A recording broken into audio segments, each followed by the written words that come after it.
Okay, Sanjeev, we can start. Yes, we start, or shall we wait for another 1-2 minutes? It's 59 actually. I don't know. Okay.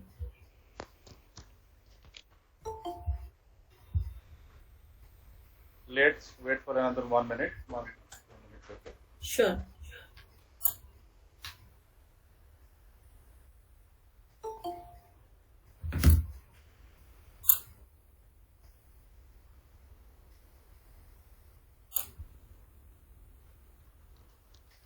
Am I audible perfectly? Clear? Yeah, you're audible.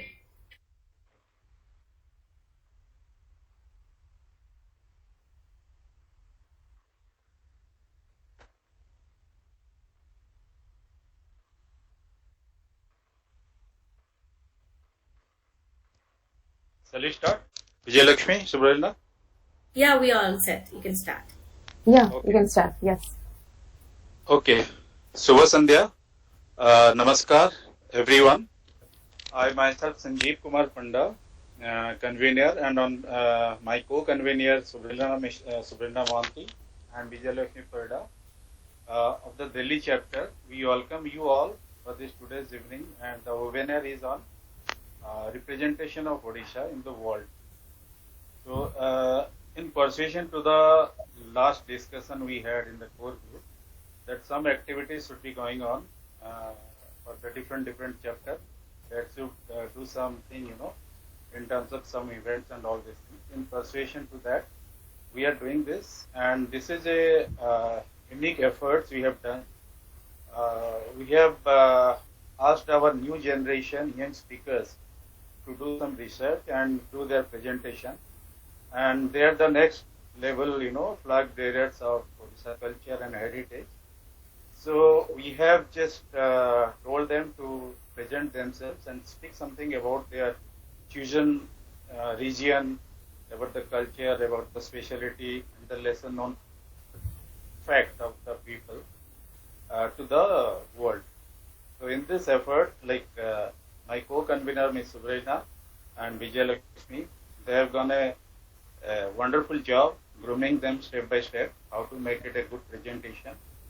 So I hope today everybody is listen to our young speakers and encourage them to be connected, motivate them and encourage them for their whatever they are doing, and will take it forward accordingly.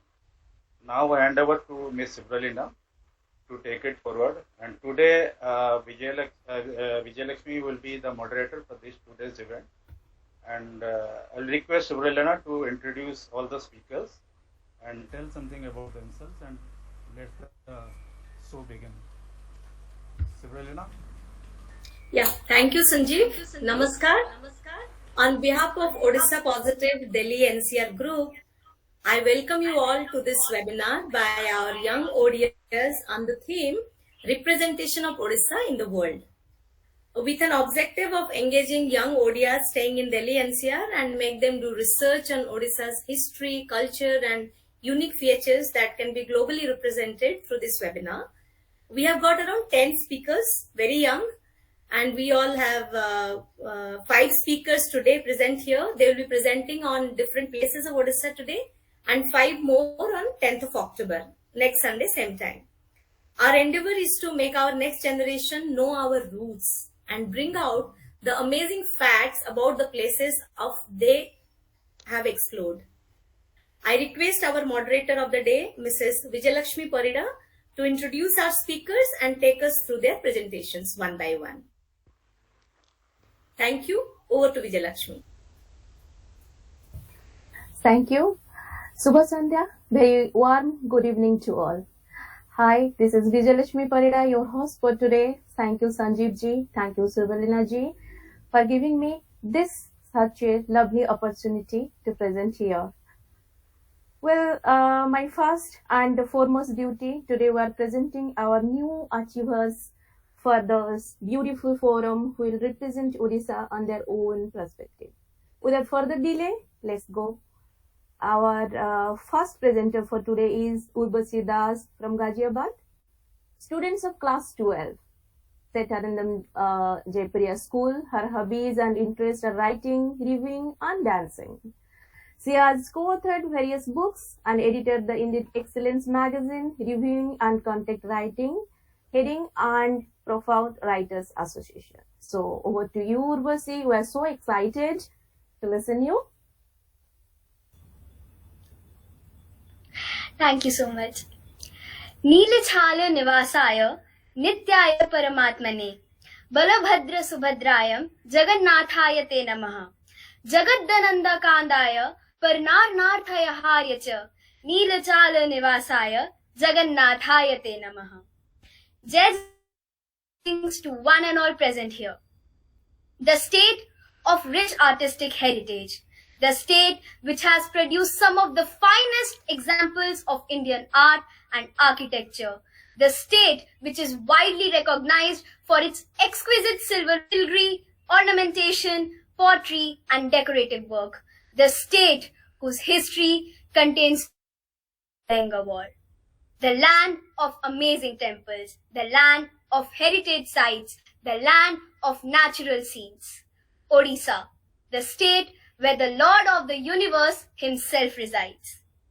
Odisha offers many avenues of sightseeing to travelers from all over the world, from beaches to pilgrimage sites, from the Puri Beach Festival to Jagannath Rath Yatra, attracting thousands of tourists annually.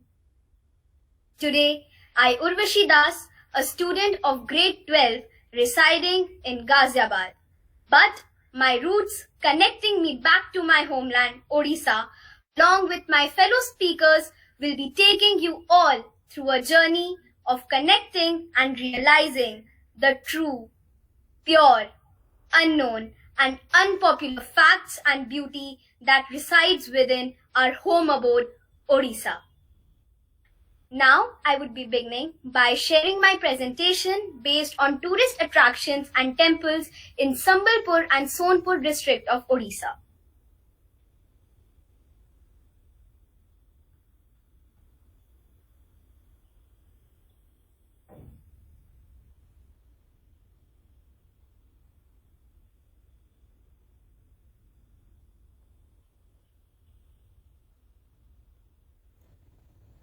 Now, I would be beginning by sharing about some tourist attractions in Sambalpur and Sonpur districts of Odisha.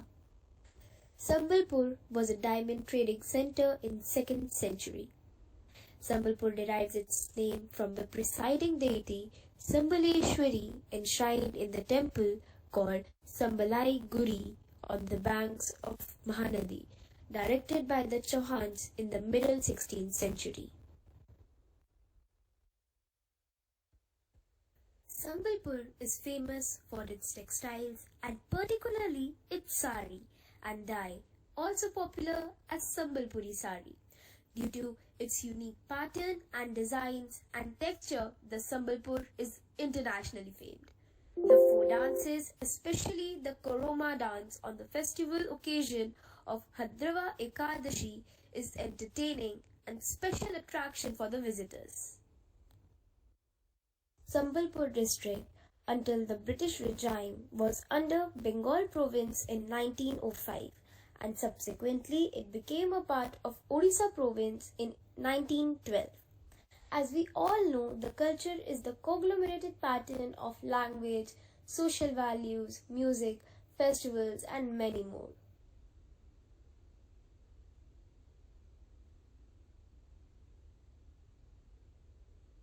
Most of the community dances of the district are connected with the function or the worship of a deity.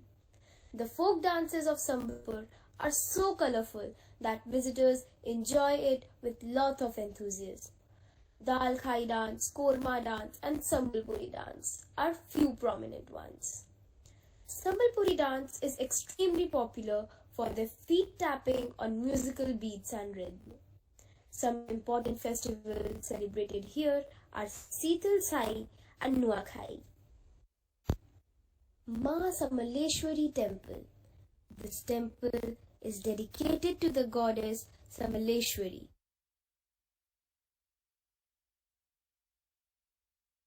Samaleshwari. The mother goddess Sambaleshwari is worshipped from ancient times as Jagatjanani, Adi Shakti, Mahalakshmi, and Mahasaraswati. She is the mother of the universe. The Devi's idol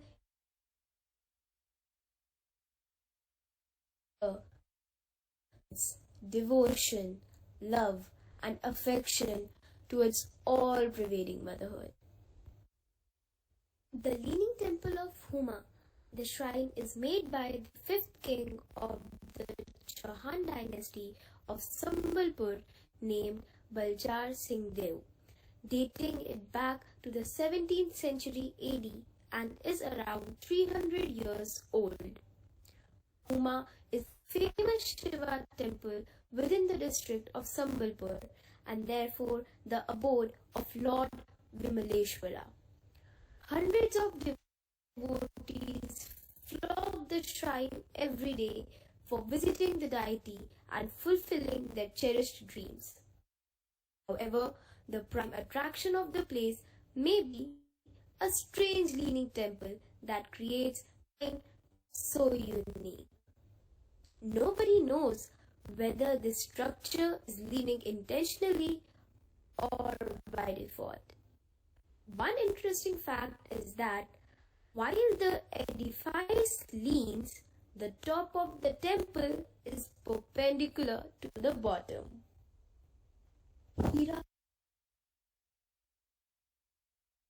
The Hirakud Dam, situated about 20 km northwest of Sambalpur district, is the gigantic Hirakud Dam constructed in 1957.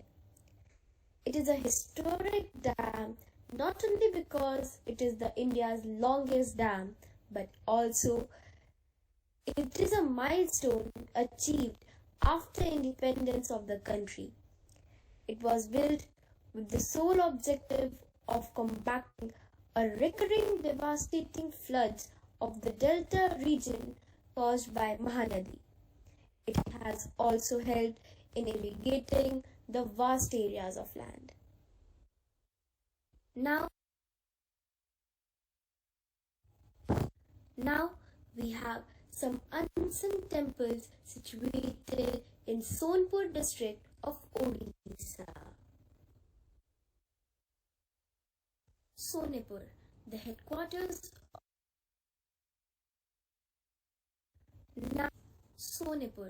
headquarters of Subarnapur district, has immense importance on the political and cultural map of Odisha since the prehistoric period.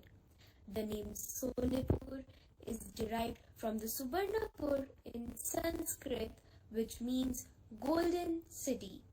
In the 8th century AD, the Subarnapur region was known as Swarnapur, was a part of Khinjali Mandal and was ruled by Bhanjas as the feudatory of the Bhumakaras of Tosali.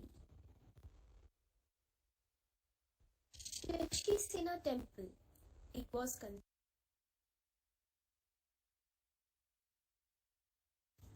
Shashi Sena Temple. It was constructed by King Biramitra Singh Dev, the illustrious ruler of the Chauhan dynasty of Subarnapur. It was constructed to commemorate the love of Shashi Sena, the princess of Amaravati, with Manikya, the son of the minister of that kingdom. The love story is well popular among the people in every villages and towns of Subarnapur. Also famous as the temple of Gyanadei Maulani, having no opening at all. This monument speaks the tantric practices that once flourished in that land. Bhagavati Temple. The mother Bhagavati Temple. The mother goddess in form of Bhagavati is worshipped here. The temple is situated at a little distance from Rameswar temple. She is the presiding deity of the people of Subarnapur and is believed to be their protector from all evils. An icon of the goddess facing towards the west is found in the temple. The Bhagavati temple is said to be built up by the Chauhans. Paschim Somnath. Paschim Somnath. The Paschim Somnath temple lies in the western corner of Subarnapur town. Lord Somnath was worshipped in a funeral ground situated in the western corner of the town. He was the presiding deity of the powerful Somvamsis of the South Koshala and Odisha. The Paschim Somnath temple was constructed by King Prataprudra Deva. It has Mukhasala, Vimana, Brisabha Mandap, Chandan Mandap and Homa Mandap. Inside the compound of the temple, a south-faced Hanuman and a Bhairava facing to the west are found. Brisabha is worshipped here by the Savitis before the worship of Shiva. In this temple, Goddess Parvati is in the north, Lord Ganesha in the south, and Lord Kartik in the west are worshipped as Parsava Devatas.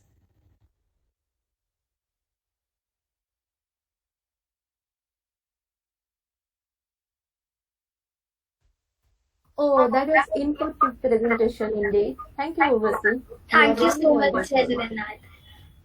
Never give up on a dream just because of the time it will take to accomplish it. The time will pass anyway. Presenting our second speaker of the day, Shubham Mahapatra.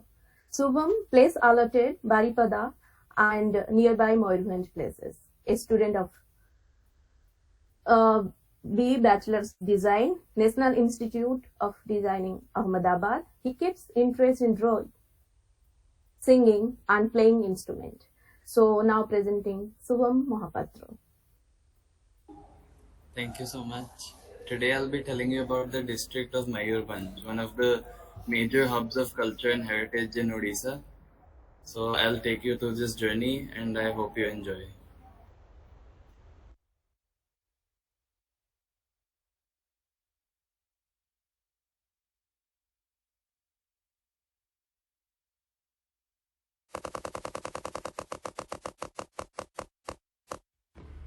Mayurbhanj. The district of Mayurbhanj is one of the 30 districts in the state of Odisha. It is the largest district of Odisha by area and is also a major hub of handicrafts in all of Odisha. Bari quarters is popular for its art and culture. Many famous Hollywood stars are from Baripada. For example, Bijay Mohanty, Uttam Mohanty and Asit Pati. Jogesh Pati, an Indian-American theoretical physicist at the University of Maryland, and Jatin Das, an international painter, also hail from Baripada. The name of the district is a portmanteau of the word Mayura, meaning peacock, and the name of the ruling dynasty at the time. During the time of the British rule, the emblem of the state was two peacocks. According to legend, the ancestors of the ancient rulers originated from a peafowl's eyes. Its ancient capital was Haripur, located 15 kilometers from Baripada, which is now its current headquarters. Baripada is the second place after Puri where the tradition of Rath Yatra began, having one of the oldest Jagannath temples in the state. There's an interesting story behind this. When the Maharaja of Mayurbhanj went to Puri in royal splendor, the Gajapati of Puri refused him permission as it was a display of higher status quo over the Thakur Raja of Puri. The prevailing custom then was that the devotees that came to Puri would come as any other common man without showing any supremacy over the Gajapati. The Maharaja of Mayurbhanj then went into penance near the outskirts of Puri. In a dream, he was ordered by Lord Jagannath to create a temple in Baripada. Lord Jagannath, worshipped as Sri Hari Baldev Mahaprabhu at Baripada, is the second largest temple in Odisha and is acclaimed as the second Shri Kshetra of Odisha. Every year, the Rath Yatra, also known as the Car Festival, is celebrated a day after it is celebrated in Puri. The speciality of the Baripada Car Festival is that only ladies can pull the chariot of Ma Subhadra. The kings of Mayurbhanj were a pioneering force in the upliftment of Odisha under the British rule. In fact, it was one of the most progressive districts in the whole nation during the British rule. The Bhanj kings established the first medical college in the state of Cuttack. They donated huge sums of money and land for the establishment of higher educational institutions like Ravenshaw. They were also responsible for making endeavors and finally persuading the Britishers for a railway route to Odisha. When the British left India, the state of Mayurbhanj became an independent unit with effect from that date on. In 1948, the formation of different groups started, some claiming amalgamation with Odisha and some wanting to keep the state independent. The Maharaja saw that the administration had become chaotic and the ministry divided on this issue. This led to a tribal revolt in 1949. Mayurbhanj state under Maharaja Pratap Chandra Bhanj Deo acceded to the Indian Union on 1st January 1949 and was merged with the state of Odisha. The Odia people form the largest population segment. Apart from this, tribals are the largest group, forming around 58% of the population. The Santal people are the largest tribe, and the rest of the tribal population comprises of the Ho and Bhumij tribes. Most of the tribal languages are written in Odia, while some of them use their own scripts. The Mayurbhanj dialect is very similar to that of coastal Odisha, except some tribal words are used for everyday objects in villages. Mayurbhanj is also very famous for its Chau dance. Mayurbhanj Chau is one of the three styles of Chau, the other two being from Jharkhand and West Bengal. This dance form has gained worldwide fame and recognition. It is noted for its beauty, vigor, and marvel of an art. The themes of these dances include local legends, folklore, and episodes from the Ramayana and Mahabharata. Initially, Chau was a very martial art form, but due to the royal patronage of rulers, it grew and developed. It reached its pinnacle due to the proper financial assistance and personal involvement of the members of the royal family. The tribals of Mayurbhanj also practice a variety of different dances depending on which region they are from. Mayurbhanj is also very famous for its handicrafts and is acknowledged as an important part of the rich cultural heritage of this region. Handicrafts of Mayurbhanj are available in several materials, for example stone carving, stonewares, dhokra, brass and metal wares, artistic mats, wooden painted items, terracotta, sabai grass products, cane and bamboo products, musical instruments, etc. Many of these handicrafts are made in villages nearby Baripada. For example, a tribal village about 12 kilometers from Baripada is home to a community of women weavers of the sabai grass, which grows abundantly in the Mayurbhanj district. Moodi is a staple food of Odisha. Northern Odisha, especially Baripada, is significant for the production of moodi. It is eaten for breakfast in the entire state. Mayurbhanj is rich in mineral deposits and is home to the Simlipal biosphere. More than a fourth of the district is covered with forest. The biosphere originated mainly as a hunting ground for the royalty. It was soon made a tiger reserve in 1956, became a wildlife sanctuary in 1979. After this, the Government of India declared Simlipal as a biosphere reserve in 1994. Later on, UNESCO added this national park to its list of biosphere reserves in May 2009.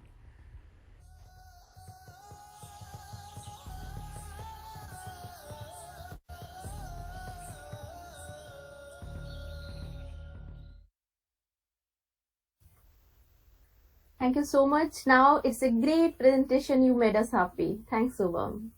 Thank The you. beautiful thing about learning is that no one can take it away from you. Well, you are fantastic. You are remarkable. So now, not further delay, a request to all क्या camera हम on कर सकते हैं सारे लोग, ताकि सारे एक दूसरे को देख सके and it will look better and better lively? Yes. Yeah, but till the time the presentation is not on, the moment presentation is there, we should switch off the video so to give more bandwidth. Yeah, sure. Yeah. Sure. So next is our very talented girl Sadhana Sirin from Gurgaon, and she's a student of class 11 Narayana E-Techno School. Her hobbies are interest and drawing and reading. So presenting Sadhana Sirin.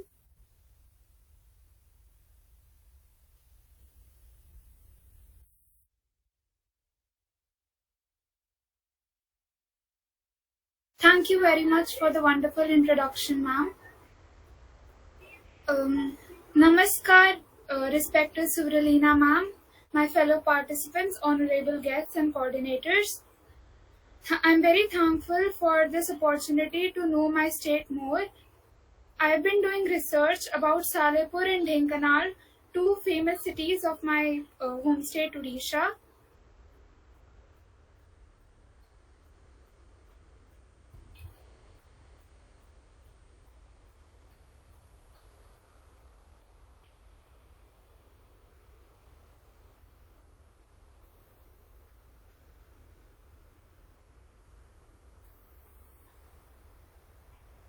Dhenkanal and Salipur. Odisha, the land of Lord Jagannath. Odisha, the 8th largest state by area and 11th largest state by population, heritage and culture. Tourism, mines and minerals, and tribal culture are the treasures of Odisha. Let us dive into two beautiful and culturally rich places of Odisha, Salipur and Dhenkanal.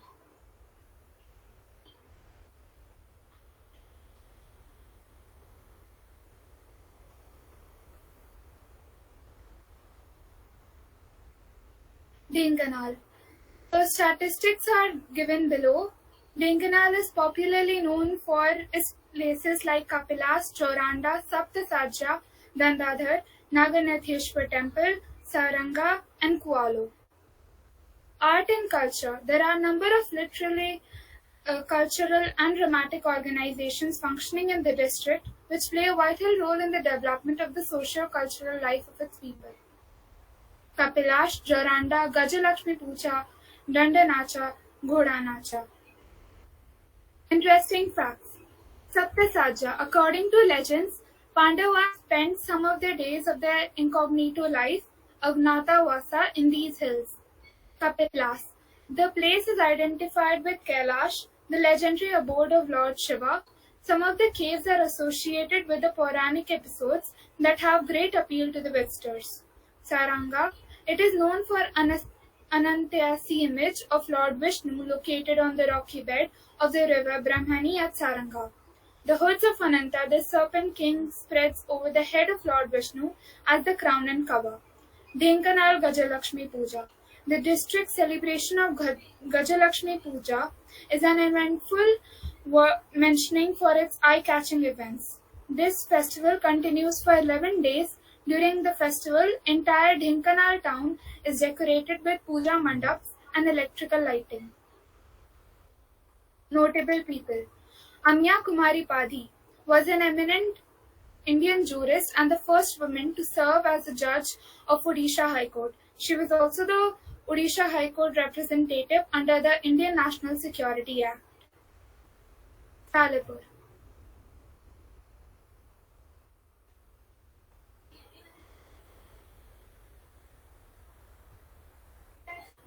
The state statistics are given below. Salipur is mainly known for Chitrapala riverbank, Kadamkata jungle, temples and masjids. Cuisine and culture. The cuisine is specific Odia food, but this place has recognition in the field of sweets, which are widely prepared and mouth-watering delicious. The town has many temples and masjids. Rasagulla, Chenapoda, Chitrapala river, Kadamkata. Interesting facts. Asia's second largest and India's largest siphon-cum bridge is in Salipur. Fairs and festivals. Munsi Melana, Dola Jatra, Eid ul Fitr and Eid ul Uzha, Sangra Eidgah, Utkal Mahotsava, Car Festival at Saheshwari Temple, Dashera, Lakshmi Puja, and Kali Puja Dipavali, etc. are important fairs and festivals of this city. Madhusudan Das, an Indian lawyer and social reformer who founded Utkal Samilani in 1903 to campaign for the unification of Odisha along with its social and industrial development, was born in Salipur.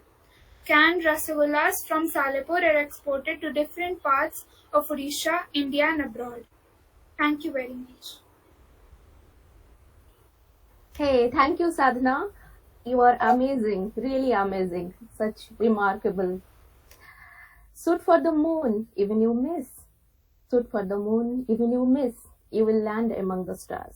Because every dream starts with the decision to try. We have with us Amlan Samal from Noida, and he will presented by our Jajpur and Bhitarkanika जो उनको आला छुआ है, तो वो present करेंगे Jajpur and Bhitarkanika के बारे में कुछ. A student of class 11, Alpen Public School, he keeps interest in playing football, music, singing and gaming. So over to Amlan Samal.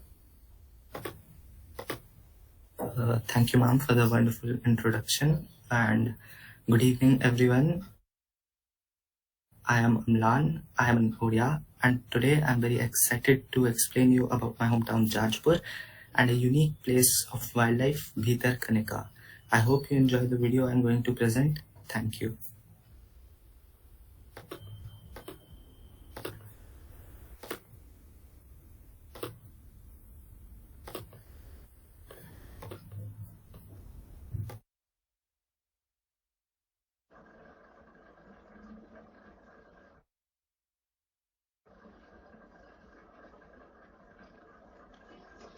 Rajpur is a town in the Indian state of Odisha. It was formed by the Jati Kesari, the Somanshi king in early 10th century. It was the capital of Kesari dynasty and now headquarter of Jajpur district. One of the 18 Mahashakti Pitas is in Jajpur, known as the Biraja Kshetra. The Jajpur district came into being on 1st April 1993. The climate of Jajpur district is quite normal as per Indian standards. All the seasons arrive in the district at the usual time. The average maximum and minimum temperatures are 40 degrees Celsius and 10 degrees Celsius respectively. So overall, the climate of district is neither hot or cold. The summer season starts in March and lasts till June, when the climate is hot and humid. Thunderstorms are common at the height of the summer. The monsoon months are from July to October, when the town receives most of its rainfall from the southwest monsoon. The winter season starts from November to February. It is characterized by mild temperatures and occasional showers.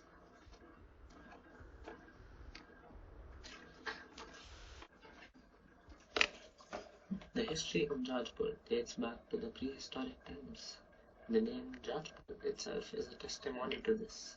Some scholars attribute it to the word Yagipura, while others opine that the name originated from Jajatipur Sasanas in Jajpur area.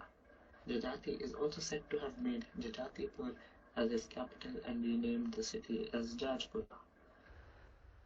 King Jajati, it is said, had organized a great yagya called Daswamedha at this place. For this, he brought 10,000 Brahmins from North India and got them settled in various localities later on. Preceding this event, Jajpur finds mention in ancient Indian mythology texts and Puranic literatures, alike where it is referred to as Viraja and Baitarini Tirtha, one of the most important Tirthas of India. The place has also been described in Kapilas Mitha, Brahmananda Pura, Ayu Purana, Brahma Purana, Tantra Chintamani, Astapitha Mahatmaya, and Chaitanya Charitramrita.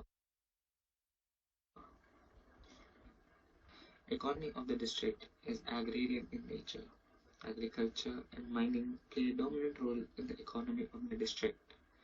In recent years, it has taken many strides in industrial development.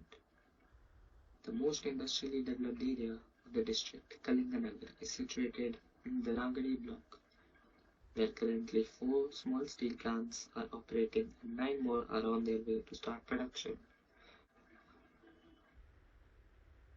Big plants like Nilachal Ispat, Maithan, Tata Steels and Jindal Stainless Limited have set up their operations here. Their 3 mines are famous for the mining extracts, which the state exports to the outside world, thereby gaining substantial revenue.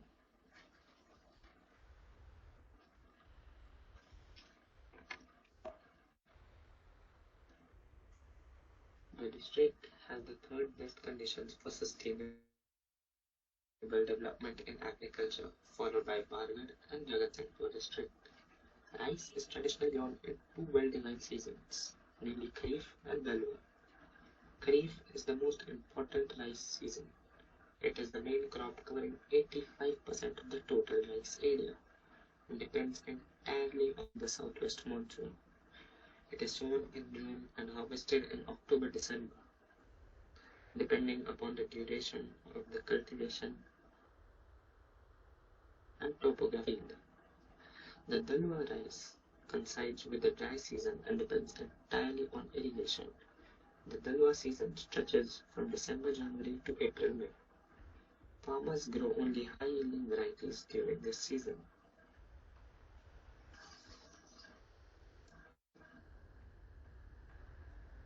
Famous personality.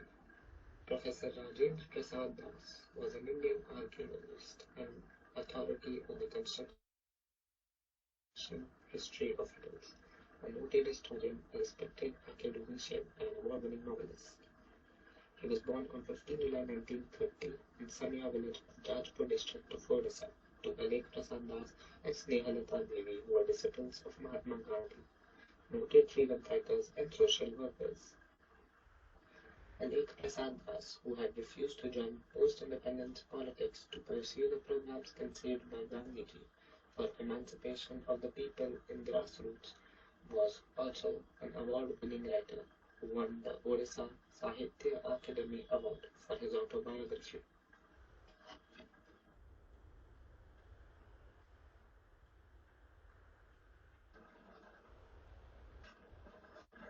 The place holds great significance among the Hindus, as it is considered to be one of the Saktipathas where the amputated corpse of Sati, the consort of Shiva, fell, having been chopped off by Lord Vishnu. Thus, Jajpur is referred to as Parvati Tirth sometimes. It has also been mentioned in the Mahabharata, where it is stated that the Viraja in the banks of Paitarini, the Pandava brothers, had taken holy dip along with Saint Lomash. Historical anecdotes about the place can, however, be found only after 7th century AD with the rise of Bhaumikaras, who ruled over Orissa with Goheshwar Patak near Viraja as their capital.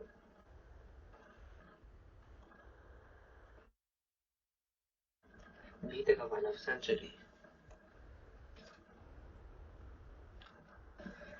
Bhitarkanika National Park is a 145 km square large national park in northeast Kendrapada district in Odisha in eastern India.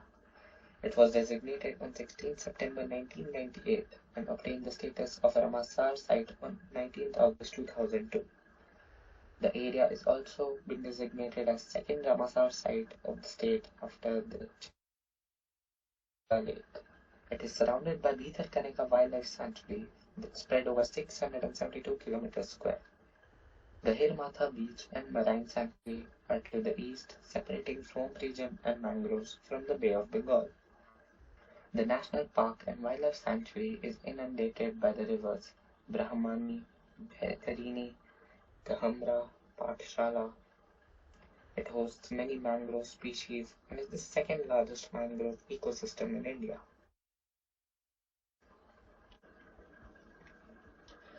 The park is home to the saltwater crocodile, Indian python, black ibis, wild boar, rhesus monkey, cheetal, darter, cobra, monitor lizard.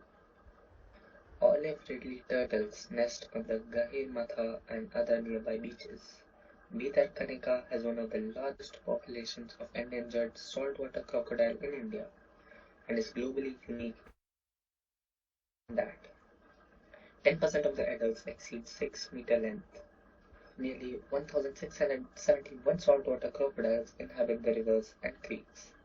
Around 3,000 saltwater crocodiles were born during 2014 annual breeding and nesting season.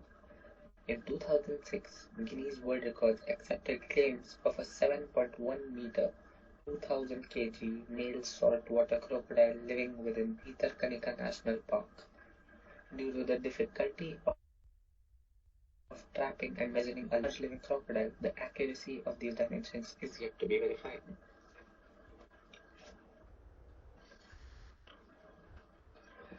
Demography and people's livelihoods. Above 9 lakh people in about 900 revenue villages and hamlets live in and around the Bhitarkanika Biosphere Reserve. The people who live in the villages adjoining mangrove forest blocks earn a part of their livelihood from the mangrove ecosystem, which constitutes about 100 villages. The livelihood patterns of the rest of the villages directly or indirectly influence the very existence and survival of the flora and fauna of the mangrove ecosystem.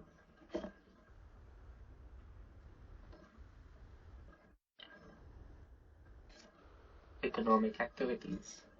Bhitarkanika mangrove wetland is one of the most productive ecosystems. It adds to the coastal fishery production.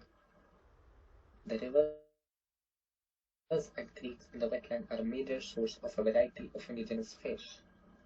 The sheltered waters of mangroves provide nursery ground for commercially harvested prawns and shrimps. Several fish species come to the estuary for breeding. Fishing is mainstay of the villagers, those who do not have any landed property. In addition, the local people depend on mangrove vegetation for collection of honey, wax, and medicinal plants. Around 50 quintal of honey is available per year in Bhitarkanika forests. Tourist attractions. It is a very good place to sight the giant saltwater crocodile, some growing to 23 feet in length, along with other reptiles like water monitor lizard and the king cobra. Spotted deers and wild bears are abundant in the park and can be spotted at all major locations. 8 varieties of kingfishers are found here and can be spotted along the many creeks and riverines within the park. The boat ride from Kola to Dangmal or vice versa is highly recommended. Kola is one of the gateways into the park. This is along an artificial creek and it passes through dense mangrove forests, providing a glimpse into the estuarine ecosystem and its wealth of fauna. The best time to travel through this creek is early morning or before sunset. Bhitarkanika has a very rich historical and cultural past. It used to be the hunting grounds of erstwhile king of Kanika. The hunting towers and artificial watering holes can be seen at many places including Bhitarkanika Trail and Dangmal. It is also home of medieval Hindu temples which can be found dotted throughout the sanctuary. The major attraction remains the wildlife wealth.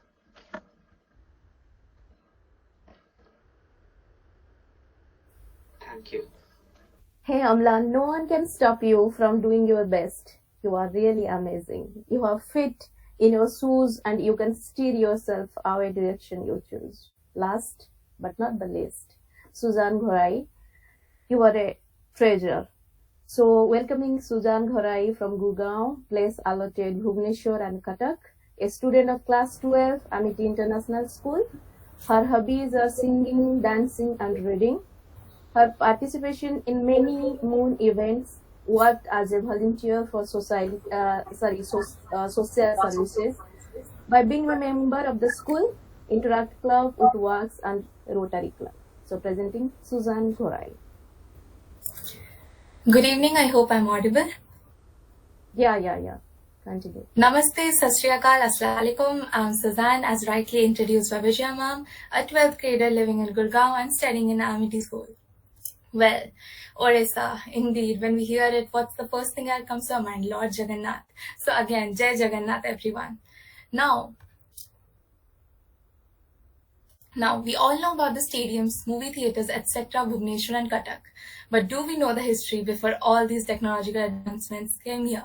I am here to present to you many such temples with such amazing histories behind it. Well, why temples only, you ask? Well, temples because they have such amazing histories behind it. We visit them very seldom, but just to pray to Lord, to show our devotion. But do you know the history behind its existence? I don't think so. But after a lot of research, I have finally found it all. So let's head over to our agendas for today.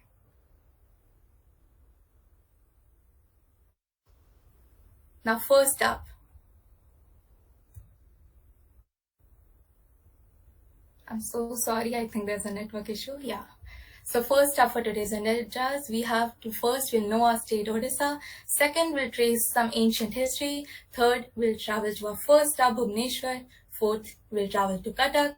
Then we'll know the current face of our country. And last but not the least, my opinions and the future I see.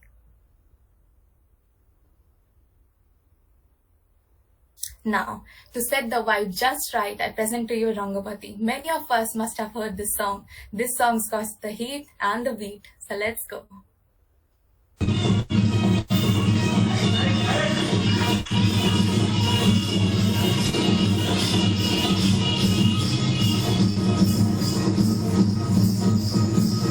can clearly see the Odisha culture in this. The ballad, the costume. Very groovy, isn't it? Now that the vibe set just right, let's go. Now, these are the culture of Odisha. The food, the dance form, the festivals, the monuments, the wildlife, and of course our dear Lord Jagannath. Now let's head over to what is actually Odisha. What is Odisha? Now Odisha is a land of rich cultural heritage with links to spirituality. It's a place where a bridge exists between modernization and ancient customs. The coastal state of Odisha, previously known as Orissa, is located in the southeastern part of the country. Now it is safe to say that Odisha is a land of many great temples, which is bounded by the neighboring states of Jharkhand on the north and West Bengal in the east. Now let's head over to our first stop, Bhubaneswar. Now first up, we have the Mukteshwara temple. Now the Mukteshwara temple is a 10th century Hindu temple dedicated to Shiva, located in Bhubaneswar, Odisha, India. But I have also dug out the ancient history behind these. Why was the temple made? So let's go behind it. Well, it is speculated that the temple was made by Yadati I, the king of the Somavanchi dynasty. The west-facing structure of this temple reflects a change in the initial and later phase of the Kalinga style of architecture. The Torano, or elaborately decorated arch, is the main feature of this temple. It reflects heavy influences from Buddhist architecture. This temple is a bridge between the Buddhist architecture and the Oriental architecture. So now, let's move over to our second temple for the day. Now the second temple is Parashurameshwara temple. Now this is Bhubaneswar's Parashurameshwara temple, which dates back to the 7th century AD. Although the plan is Trirath, the Gandhi reflects the Panchrath style. Now the history behind it. Well, though the temple is a Shiva shrine, its walls are adorned with images of numerous Shakta deities, such as Parsava Devtas. The temple is the first in Bhubaneswar to contain images of Saptamatrika, a sextet of 7 goddesses. These images are sandwiched between Ganesha and Virabhadra representations. The temple was built by burying completed sections in inclined layers of the earth and dragging heavy stones up to them. Well, now we know how the heavy stones reached the top of the temple. So next up is the third temple. Now the third temple is a very interesting one. It's the Chausa Jogini temple. Now located on the banks of the Bhargavi river, this Chausa Jogini temple at Hirapur is one of the unexplored places to visit in Bhubaneswar. This is the only active temple among all the 4 Chausa Jogini's temples around the country. Now the history behind it. The legend behind the temple is that according to the local priests, it is the goddess Durga who had to take up form of 64 goddesses or Joginis in order to defeat a very powerful demon. And after their victory, the goddesses stayed at this temple. The layout of this temple is circular with various cavities in the wall. The Chausa Jogini temple is believed to have been an important spot for tantric practices. This is the reason behind the open roof structure of the temple.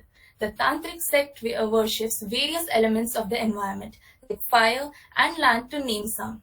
That's the reason there's no roof covering the shrine. Now moving over, the fourth temple we have is the Raja Rani temple. The Raja Rani temple was built sometime around the 11th or 12th century. It is one of the city's most famous temples and takes its name after the red sandstone that the temple is constructed from. Now the history behind it. It was earlier known as the Indreshwara temple. The temple belongs to no specific sect and is open to all people, irrespective of the goddess or deity they worship.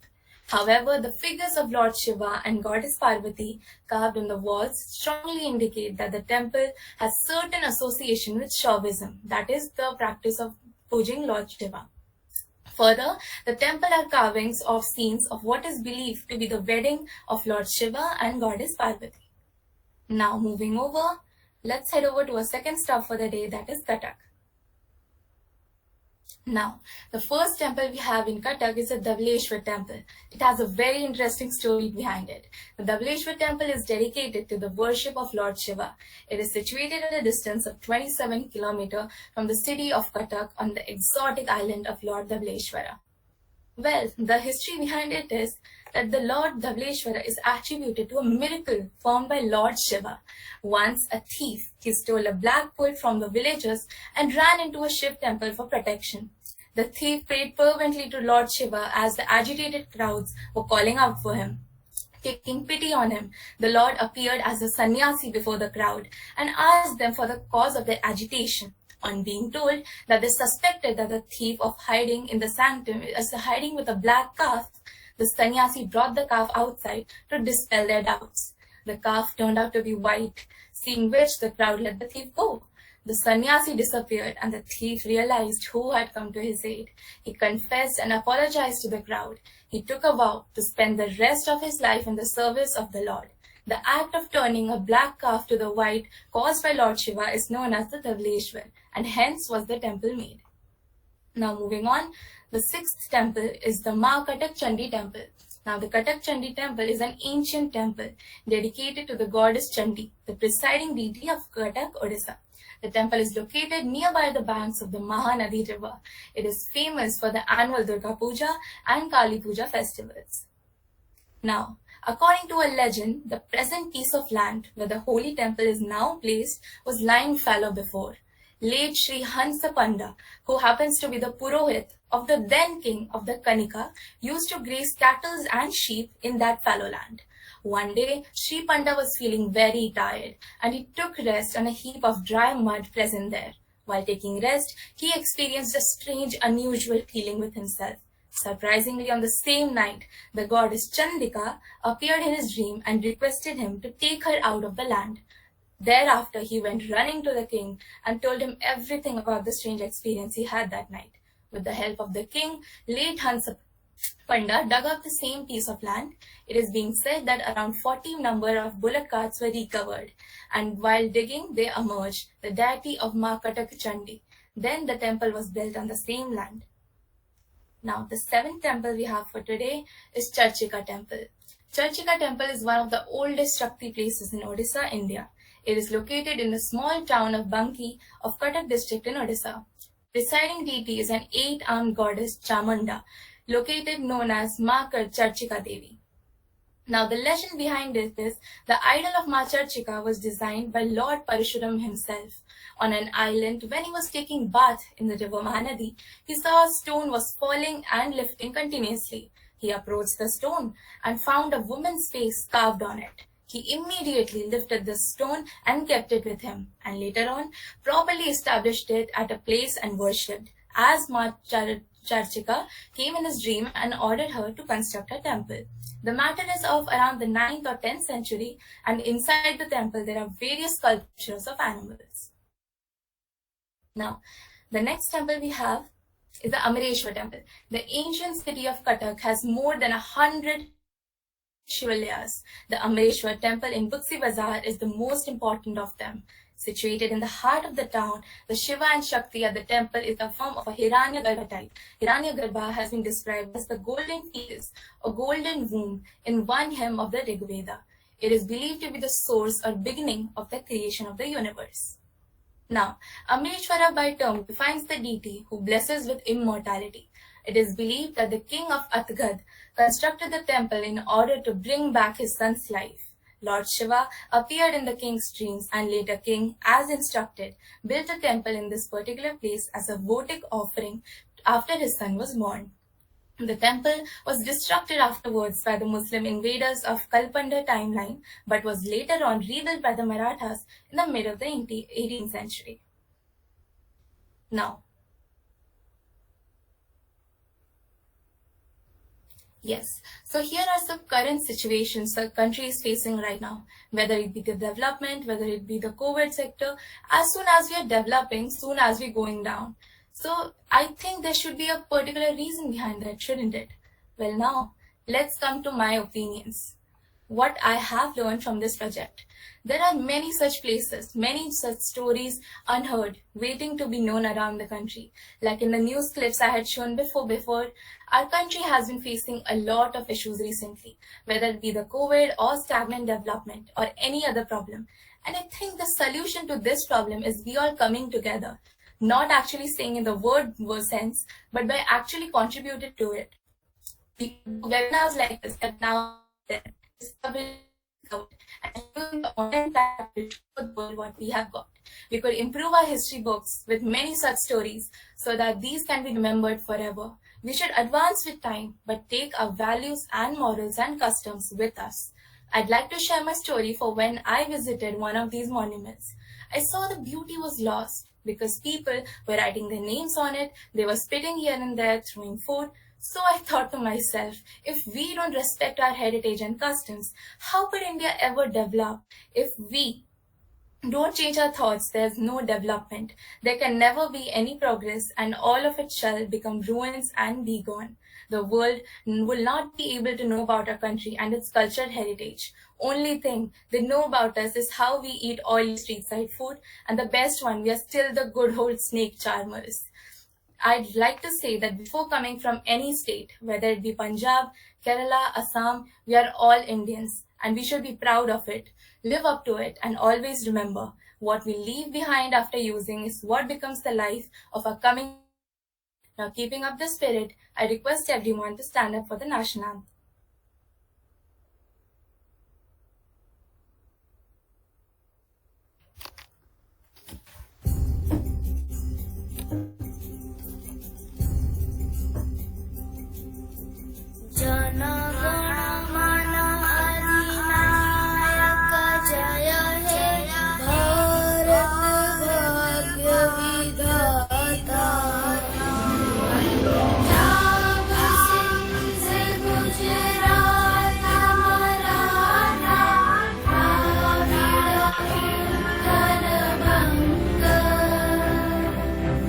Vindhya Himachal Yamuna Ganga उच्छल जलधि तरंगा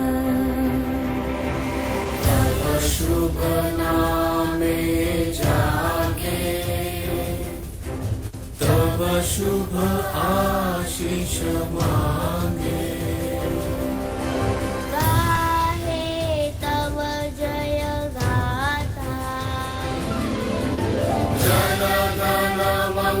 मंगलदायक जय हे भारत भाग्य विधाता जय हे जय हे जय हे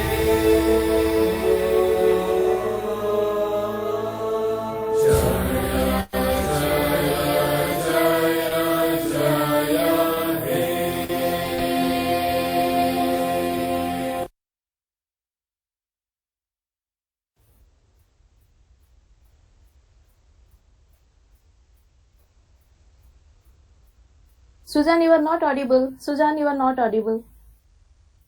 Susan Ghorai, you are not audible. I'm sorry, am I audible now? Yeah. Thank you. Lastly, I'd like to express my vote of thanks to Young Odisha Positive Forum for giving me this opportunity. Thank you to Subralina and Vijaya ma'am for helping me out in this project. Indeed, it was an honor to present here in the presence of such an audience. Now I shall take my leave. Thank you all. Thank you, Suzanne, for this wonderful presentation. Thank you so much. God bless. Our speakers have brilliant qualities, isn't it? And very much talented. And we witnessed a beautiful, beautiful evening. So, ladies and gentlemen, your presence made this day memorable. Thank you for listening and inspiring us. Now, over to Subralina to take over the event. Thank you so much. Thank you, Vijayalakshmi, for this wonderful moderation.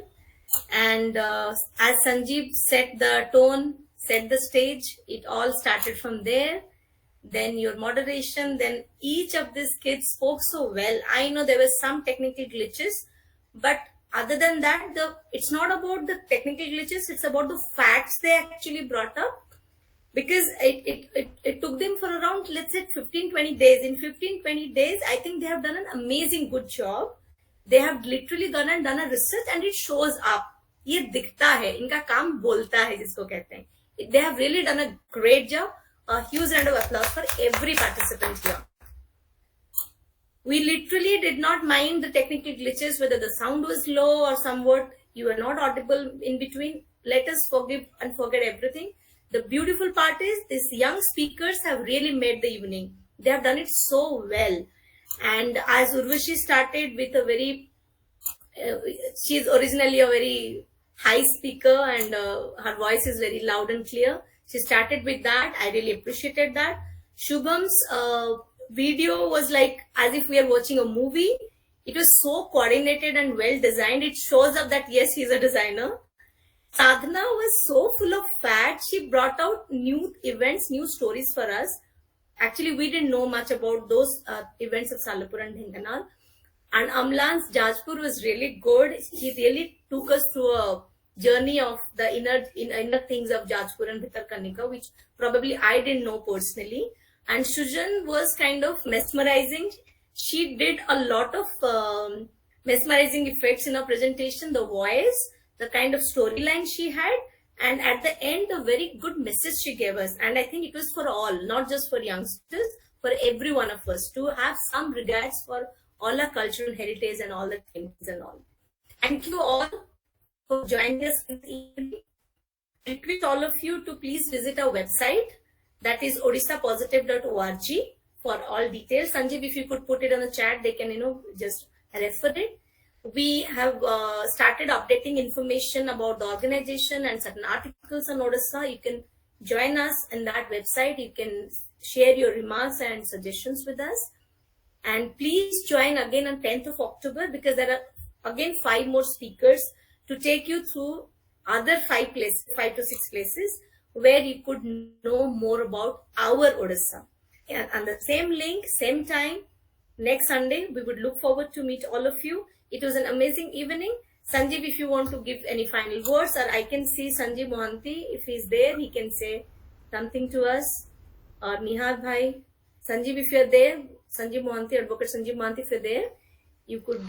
Yeah, Sanjeev Panda this side. Actually, a lot of upload to all our young speakers. Everybody has spoken very, very, nicely, and they're of the very high standard. Some of the facts, even I didn't know that. So today it's come as a surprise package to me. So kudos to all these young speakers, and I'm just expecting the same kind of level of energy and facts and more in the next series. So that is going to be followed. Please, all of you, join us on the 10th of October, same time and the same link. Sanjeev Mohanty, if you had to say something, please say, or otherwise we can wind up this thing. Sanjeev Mohanty, are you there, Chairman? You have anything to say, or anything to add, or we can wind up for this matter, for today. Keep it up. Thank you, kids. Thank you. Thank you all. Yeah. Jai Jagannath. Vande Utkal Janani. Auntie? Jai Jagannath. Jai. Namaskar to all. Andy, I just wanted to thank you all so much for giving us young generation such an opportunity, and I would like to thank Odisha Positive. It was a really great journey, and I got so much influence and fascinated by all the other presentations. Thank you so much for giving us this platform. Yeah. Take care, all of you. Yeah. See you again next week, same time. Okay? Yeah. All of you should join again. Thank you all. Thank you so Thank much. you.